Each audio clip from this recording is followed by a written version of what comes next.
Hello, and welcome to this week's Bible study.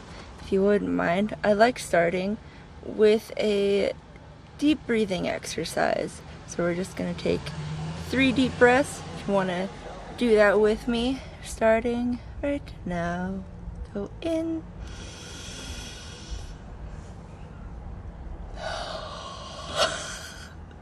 Sorry, I'm going to do it serious now. Go in.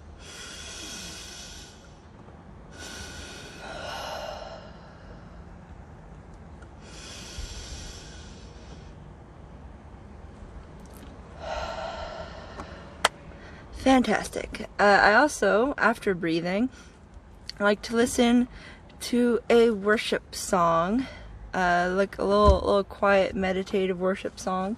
Obviously, I can't play it here because it's YouTube and that's illegal. But if you go into the description of this video, one of the first links should be for a quiet worship song. And if you click on that link, you can listen to it, maybe sing along a little bit. If you know the words, you probably do. It's a very popular song. Or, you can just keep doing your deep breathing, reflect on the lyrics, do whatever you need to get into that meditative headspace. And then when you're done, you can come back here and watch the rest of the Bible study. Sound like a plan? Fantastic. So you can pause the video to do that right now. And you're back. Welcome back. I hope you enjoyed it. So this is technically my 3rd time recording this particular Bible study. The first time, I didn't realize that the mic wasn't properly connected. So, I'm kind of paranoid. I'm gonna, yes. Hopefully that didn't sound horrible. So hopefully it sounds good now. And then the second time I tried to do it, my phone overheated for some reason and I couldn't record anymore. So 3 times the charm. Hopefully it works this time, because I don't want to have to do this later when I don't have good lighting. So, yeah, so we're doing chapter 15 of Genesis. Fun fact about this chapter, Enduring Word didn't say anything that I disagreed with. Who knew that was something that was possible?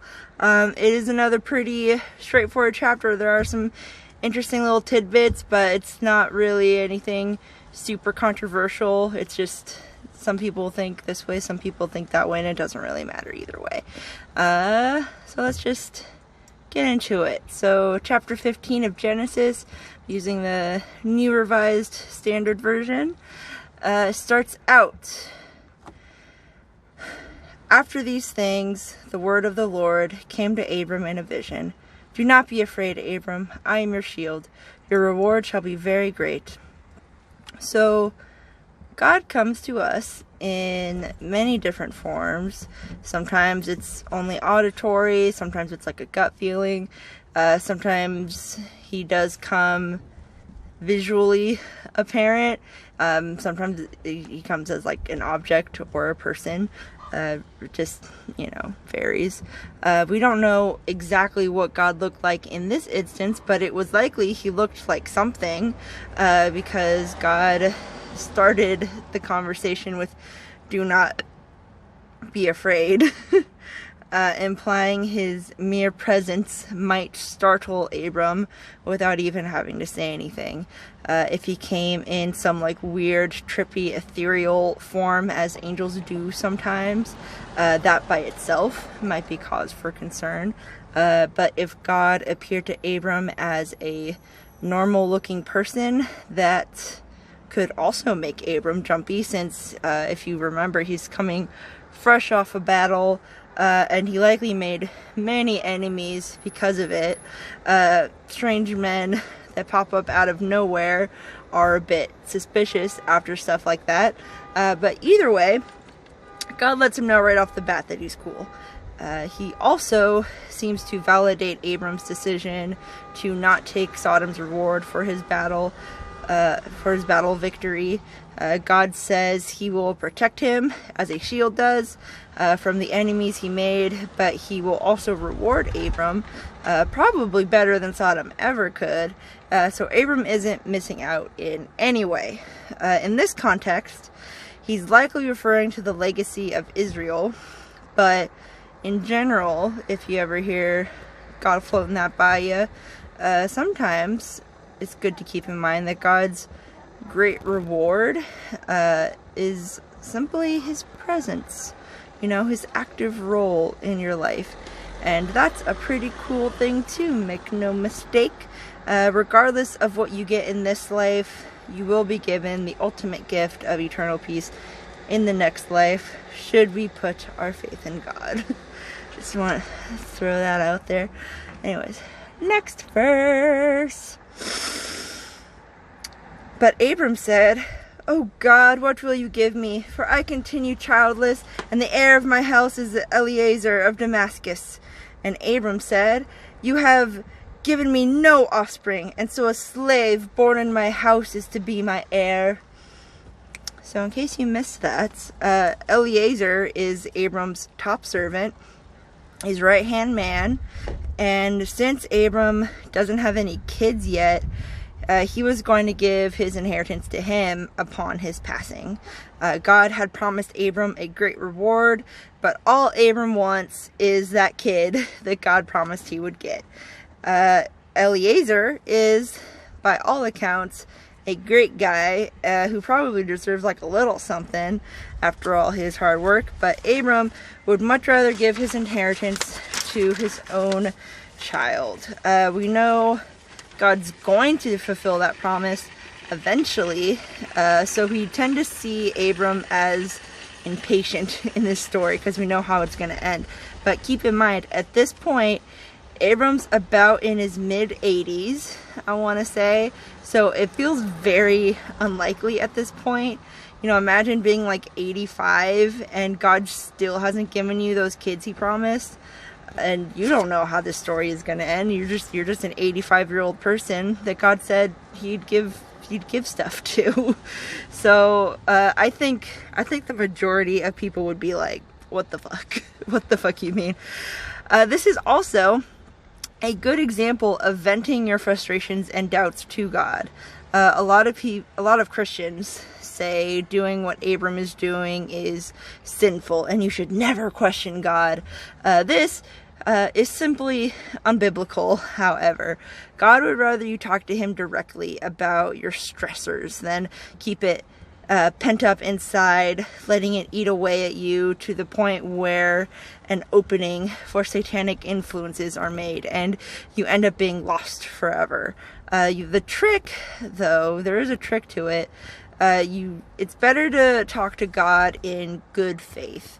Assume that he does have a reasonable answer and yearn for that answer to come out. You're less likely to hear that answer if you're coming in expecting to hear silence or cruelty. It's not impossible. People have definitely gotten answers that way, but you do make it harder for yourself when you're not open to whatever the truth is. Just something to be aware of. Anyways, next verse. But the word of the Lord came to him, "This man shall not be your heir. No one but your very own issue shall be your heir." Yes, that is what God said. I feel a little bad for Eliezer. Like, God just cut him out of his will like that. I hope he gets a bonus, at least. I don't want like an Aristocats situation for him. But either way, God gives Abram the reassurance that he is getting a biological child. It's not going to be some kind of adoption or like a spiritual situation. It's a literal physical child that he is the father of. God is not leaving any room for misinterpretation, though Sarai's eventually going to twist it around because it's going to be Abram's son. Didn't say it was really Sarai's son, so So, there's still a little bit of room for misinterpretation, but he's making it clear it's going to be Abram's son for sure. Besides the point, though, keep in mind, after God says this, it's still going to be like another 15 years or so before it actually happens. Sometimes we think when God says something is going to happen, we think he means like right now, but he often doesn't. Another thing to be aware of. So, moving on to the next verse. He brought him outside and said, "Look toward heaven and count the stars, if you are able to count them." Then he said, "So shall your descendants be." And he believed the Lord, and the Lord reckoned it to him as righteousness. So here, according to the Enduring Word, I didn't bother double checking with other sources, though I probably should have. But according to them, this is the first time in the Bible the word believed is used, as well as God considering someone righteous because of that belief. It's at least one of the first examples of being basically saved by faith. Abram didn't do anything, just to be clear. If he did like some kind of act, anything like morally good that would make him be seen as righteous, that would make him the only one responsible for his righteousness. Excuse me. He'd only have himself to congratulate. God may have made like some rules or had some expectations, but Abram being the one to like meet those expectations, it would make it so it was only his own will that allowed him to do that. And that might seem fine. We were built with a nature to want to do good things, but we also chose to have a nature that wants to do bad as well. It's conflicting natures. God does not have that nature to do bad in the slightest. So even the tiniest bit of bad is just absolutely abhorrent to him. We'd all be considered evil in his sights, essentially. And if that were the system that God promoted, we'd live in a very judgmental and legalistic, we kind of do, but we're not supposed to, just a legalistic society where we're constantly trying to make sure that we're doing more good than bad, and we're trying to make up for the bad that we inevitably commit in some way, but it's all out of fear of punishment rather than simply doing good for goodness sake. A generally stressful and impossible task for us broken humans. It's not a good time for anyone. So God does not base salvation or righteousness on what you do so much as where you put your faith, what guides you in your life, what's your top priority. If it's God, you're considered saved, and all of those righteous works will likely follow to the best of their abilities afterwards anyways. It's all coming together. You'll do good because God does good, and you want to emulate him, not impress him. Emulate. By basing our salvation off of faith, we make ourselves rely on God solely instead of our own flailing wills. It's more of a relationship than a checklist where you're allowed to stumble around occasionally. As long as your sights are ultimately set on him, you're good. It's also worth noting that Abram was uncircumcised when God considered him righteous. Just wanted to throw that out there real quick, father of the Jews. Anyways, next verse. Then he said to him, "I am the Lord who brought you from Ur of the Chaldeans to give you this land to possess." But he said, "O Lord God, how am I to know that I shall possess it?" Now, it seems that Abram backslid a bit here. He did believe God for a moment, and then he went right back to questioning him. In all fairness, there's some confusion among scholars as to whether or not this was written chronologically. You know how those ancient Hebrew writers are about chronology. I personally think it could work either way. Maybe the writers were trying to give us the end result ahead of time so we'd know the future events would eventually lead back to Abram believing in God's promise, just to give us that insight and perspective. God is going to knock Abram down a little bit, so it might be helpful to know it leads to building him back up again. Or Abram, in fact, believed, but as some time passed, either a few seconds or a few days or whatever, those creeping doubts popped up again, and Abram felt the need to press God further, as all believers inevitably do. So really, I don't see the problem with either scenario, and I welcome you to use whichever one encourages your present circumstances. Either God is letting you slide down further in order to better pull you up, or you're having natural doubts after a spiritual revelation, and God will build you back up from that too. You'll end up stronger for it regardless.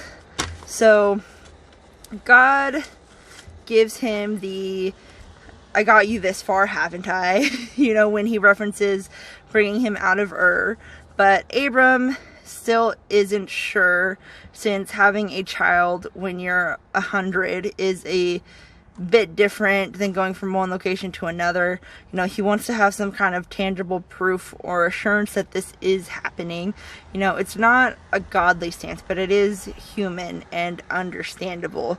Not only does he not have a kid yet, but he doesn't even have any kind of deed or agreement with the surrounding tribes that this is his land that he owns. It's all up in the air, even after many decades of waiting. So what does God do to assure him? Let's find out in the next verse, shall we? So he said to him, "Bring me a heifer 3 years old, a female goat 3 years old, a ram 3 years old, a turtle dove, and a young pigeon." He brought him all these and cut them in two, laying each half over the other, but he did not cut the birds in two. And when the birds of prey came down on the carcasses, Abram drove them away. As the sun was going down, a deep sleep fell upon Abram, and a deep and terrifying darkness descended upon him. So, if you're like me, you're wondering what the fuck is going on here. Why did God make Abram cut those animals up like that? Or it kind of just seemed like Abram took that initiative upon himself. So why did he do that? Well, apparently, upon further research, I discovered that back then, important contracts were sealed using sacrificial animals. A type of blood pact. You cut up the animal halves, I assume, to represent the two people involved in the contract and their parts in the deal. And then participants walk around the pieces while chanting, "God made a covenant," or more literally, "God cut a covenant." The broken pieces of the animals also represented what would happen if anyone broke the contract. Like, if you go back on this deal, you're gonna end up like these animals, cut up and your blood everywhere type of thing. So Abram is essentially trying to get God to agree to a type of ritualistic verbal contract, like a get that shit in writing kind of thing, if you will. It's definitely messy and very weird by today's standards, and I'm not really sure how will that hold up in a court of law, but I don't think that was really a problem back then. Something that I actually didn't say in the last Bible study, there was two points that I didn't mention when I first recorded this, and while I was I just didn't think to it just didn't like cross my mind to like look into it until I was like doing the first recording. I was like, man, I kind of wish, I'm kind of wondering about that now. But so it's kind of like a blessing in disguise that I have to record this again, because it gave me the chance to look up why did the goats have to be 3 years old. That was one of the things I didn't even think about. And apparently there was like a commentator known as Barnes. He says that the number 3 is sacred, as the animals are still perfect after reaching full maturity. You know, that's like wow, you made it and you're still so good, perfect for sacrifice. And another commentator, well known, is Matthew Poole. He adds to this saying, you know, they are perfect in stature and strength, you know, so they're at peak maturity and they're still got it going on, you know. Like, it's pretty easy for like a young animal to be pretty perfect, you know, usually but to be like 3 years old and still be perfect, that's like amazing. So that's like some prime real estate for some sacrificial animals, if you know what I mean. So that's why for that. But anyways, I also think, I'm not sure, but I think you only need one type of animal for this type of practice. But probably God wanted to emphasize how serious he was about this, so multiple animals were brought in. That Matthew Poole guy that I mentioned earlier, he thinks that the birds weren't divided either because the two wholes were considered to be the halves of each other, or they were complementary sacrifices that weren't part of like the covenant ritual. Like, it was just like a, you know, now that we've signed this covenant, here's some 2 birds for you as well, you know, like a congratulatory thank you gift for signing this kind of a thing. Another commentator known as Gill implies that they symbolize how the 2 will be made whole if the covenant is kept. So it's like the opposite of the cut up pieces implication. There's a whole Bible Hub commentary article linked in the sources that weighs like all the possibilities, but those seem to be the most popular reasons. Notice also how God made Abram wait again. Abram was likely expecting God to come and like seal the deal as soon as he was done slaughtering the ceremonial animals, but he did not. In fact, he had Abram wait at least half a day, if not all day, and had him fighting off vultures as he waited. And I find this to be a very apt metaphor for waiting on God. You know, God tells us to do something, usually in this instance waiting, but he doesn't give us a timeline, so we end up having to wait for the thing to happen. And the longer we wait, the more, you know, birds of prey start showing up and try to take your peace, you know, both your peace as in your spiritual peace, and also the peace of like the animal halves of the ritualistic blood pact covenant that you're trying to get God to sign. And you gotta fend those little shits off so you're ready for the Lord's arrival. You know, it's a very common situation. When God does finally show up around nightfall, he got Abram to pass out and sent him spiraling into darkness. Not at all what Abram expected, probably. Fun fact though, the original word used for deep sleep is often used to imply a divine revelation is a coming. So it was an instructive darkness, as we'll see in the next verse, which is,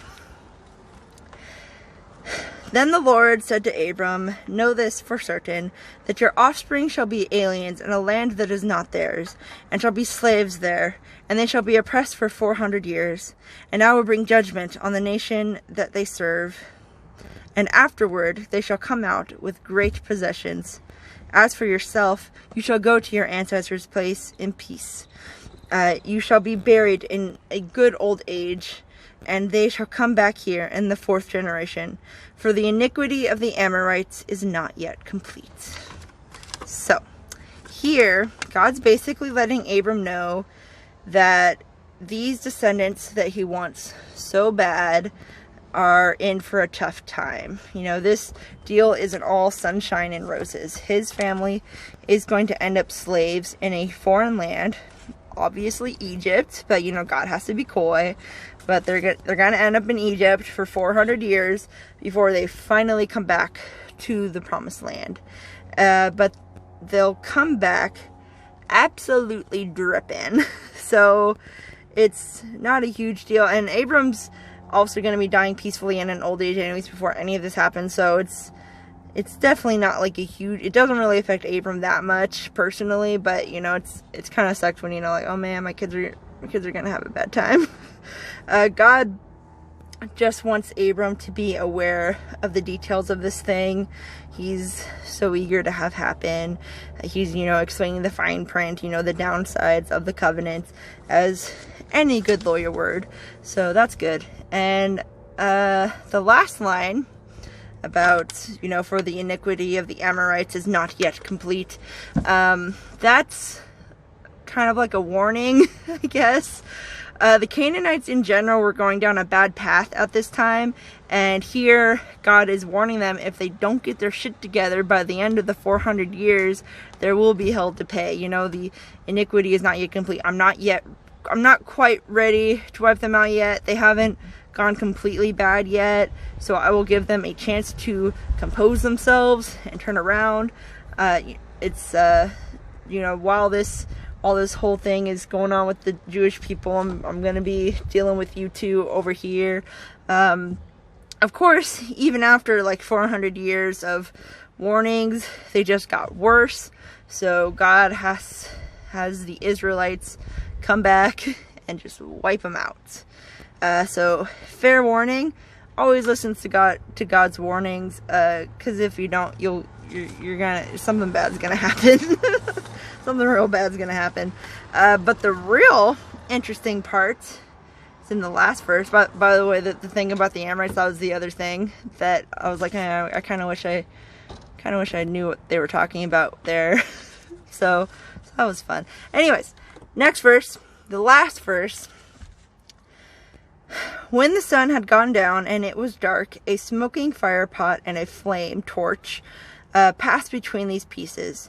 On that day the Lord made a covenant with Abram, saying, to your descendants I give this land, from the river of Egypt to the great river, the river of the Euphrates, the land of the Kenites, the land of the Kenizzites, the Cadmonites, the Hittites, the Perizzites, the Rephaim, the Amorites, the Canaanites, the Girgashites, and the Jebusites. Okay, so we're going to be ending on a slight rant. I had to go outside of Enduring Word for this one as well, because they didn't explain it super well. Like, they kind of touched on it a little bit, but I wanted more details on this. So I found this other very nice commentary article that does explain all of that, which will of course be linked in the sources section of the description. But in it, it explains what's the deal with the fire pot and the torch. Other translations and commentaries, just like as a heads up, should have written like a by the way, because by the way, other translations and commentaries describe the fire, the fire pot as a small furnace or like a portable oven, which I think is a more comprehensible description. So I'm going to use that phrasing going forward, just a heads up. But anyway, so the article, which comes from a site called Never Thirsty, cool name by the way, it explains that the flaming torch and the smoking furnace are representative figures of God's presence. That is, they are both God, and they both walk around the animals, which, as we now know, is how one signs a contract. So note how Abram didn't end up signing this deal at all. He only witnessed the two sides of God. This shows how God is acting as both parties of this covenant. Abram is not liable for anything. It's entirely on God. This ensures that the covenant could not be broken, as God does not break covenants. Had Abram signed the contract as he wanted to, there would have been a chance of failure. If Abram didn't hold up like his end, whatever that would have been, the contract would have been broken, and God wouldn't have been able to hold up his end in return. God wanted to set up this anxious and doubtful man up for success, so he could reward him fully as God wanted to. So you see how God's wants are often better than our own. You see that now. So now obviously you need two separate entities to sign a contract. So the reason for God splitting himself, I think, is pretty clear enough. But why a smoking oven and a flaming torch? Why not just like two people or something? It's not the first time that you see God present himself as fire and or smoke either. You're going to see that more in Exodus and Chronicles. But what's the meaning behind it? Well, there's no obvious, clear answer, but scholars have come up with some likely ones that kind of all relate to each other. The fire could represent God's consuming and cleansing zeal, as well as his unapproachable holiness. The smoke could symbolize his divine judgment, the original y'all want all this smoke. Maybe the flame is a simple holy light illusion, the good part of the covenant, while the smoke is like the dark downside of it, the smoke of destruction and the light of salvation.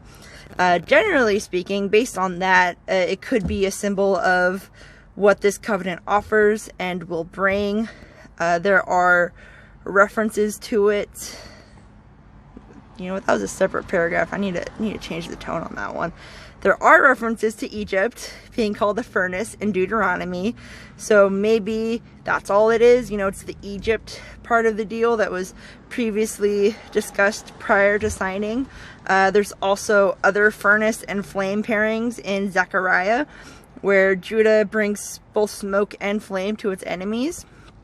Theologians seem to understand that the flame metaphor, is more of like they tend to think it's more of like a holy light illusion, but there's like some debate as to what the smoke one is, which I actually find to be quite fitting. They seem to, like I said, they seem to generally agree that the smoke symbolizes some kind of like judgment or trial. These things are often elusive and blur the vision, so it makes sense that the smoke symbol is less clear. It also fits that the smoke comes from a portable oven, as the vibe of judgment can come and go as it pleases and follow you around as needed. It's all these very difficult events and periods that have the potential to make or break your faith, depending on how you respond to it. It's a blessing, therefore, that the flame is better understood as the light of God. We should be focusing more on the light than the smoke. If we can focus on this light, staying true to God, we have less of a likelihood to be bothered by the smoke. Smoke is still bothersome, as anyone who's been around a campfire knows, but the light from the fire remains inviting and draws us close. And that's not to say we should ignore the smoke completely. It is important to be aware of it and how to deal with it, but the main thing that we should be focusing is on the light. It's just a delicate, humbling balance. Either way, God ends the covenant by spelling out the specific lands that the future Israel will acquire, that is to make it clear that this is not a symbolic gesture. Abram's descendants will get physical, tangible lands, ones that are currently occupied by others, implying that these people will eventually get pushed out to make way for God's chosen people. They do get a chance to like maybe turn themselves around and maybe be a part of God's promised land instead, but that isn't what ends up happening. They are bad people. They deserve to get pushed out, so don't feel too bad for them. And it does eventually end up happening. As a matter of fact, once King Solomon comes into the picture, though, like all blessings in a broken world, it doesn't last. Israel gets taken over by invaders because its people can't keep their shit together. But fear not. Soon the whole world will be as Israel was meant to be, as Eden was, and you won't even need to be a direct descendant of Abram to enjoy it. In fact, mortal blood is generally not enough to guarantee a place in this new world. What's required to enter is faith. That's all you really need, is faith in the one true God. And the reason that is because of Jesus's blood. Not your blood, Jesus's blood. And you have to believe in that blood, believe and you will achieve. I had to rhyme it. I'm sorry. I couldn't help it. But so concludes this chapter of Genesis, as well as the New Revised Standard Version series. The next 5 chapters, we're going to try 21st century King James, which I am prejudiced against, but it's the new stuff, so it won't have like the these and thous, at least as far as I can understand. So it should at least be like mildly understandable. But yeah, so that's the Bible study, and now we just have the prayer requests left to do. Let me make sure the thing cut out, but it's okay, I'm back now. So the prayer requests that we have currently, my mother is doing quite well now. She got a job, and it looks like she's starting to figure out her church thing. She's at least got some friends, so we're just gonna pray for her, or thank God for that, is what we're gonna do. We're still trying to figure out what's going on with my friend. She still is going through her physical and mental stuff, so we're gonna pray for that. And my dad, he's also doing good, so we're gonna thank God for that. But he also got COVID, so that's fun. So we're gonna pray that he doesn't die from that. And that's about it for the prayer requests. I myself am doing pretty good. I'm doing life and such. So, I'm just really paranoid that this mic is not attached properly, and I really hope that it is, because I have no way of checking until the video's done. But anyways, yeah, we're gonna pray for those things, and then we will be done. So let's do the prayer thing. Alright, so God, thank you for all of the people who came in today and watched this video. Please make this video not be something I have to redo, because I don't want to redo it. I also would like to thank you for my mom. Thank you for helping her find some friends and get a job. And she does seem to be doing better depression-wise, so that's awesome. I'd also like to thank you for putting some more peace in my dad's life. He seems to be doing better also, but he also got COVID, which is not great. He's not vaccinated, and he has type 1 diabetes, which is not a good combination. So just, keep him from dying. That'd be cool. I'd also like to pray for my friend. I just pray that she figures out what's going on with her body, and hopefully it's something that can be fixed. And I also pray that, during that she doesn't get too overwhelmed or stressed out. She, try to keep her head above the water, keep her sights set on you, help her to feel your guiding presence in her life. And that's really all, honestly. I do want to thank you also for keeping me from being too depressed lately. I pray that continues, because I do not enjoy being depressed. Alright, that is all. Thank you, God. Amen. That is all for you as well. So, for those who watch this video, for those who made it to the end, I like to end on a loud worship song. You might have noticed that one underneath the quiet worship song link. It's just, like a fun song that you can kind of dance along to, get the adrenaline pumping. So I encourage everyone, after this video is done, to click on that link, give you something fun to listen to, and I definitely encourage you to dance along to it. It's fun. It's fun when you do that. But yeah, that's about it. So I hope to see you guys next week, and hopefully the sound quality is good. Okay, bye.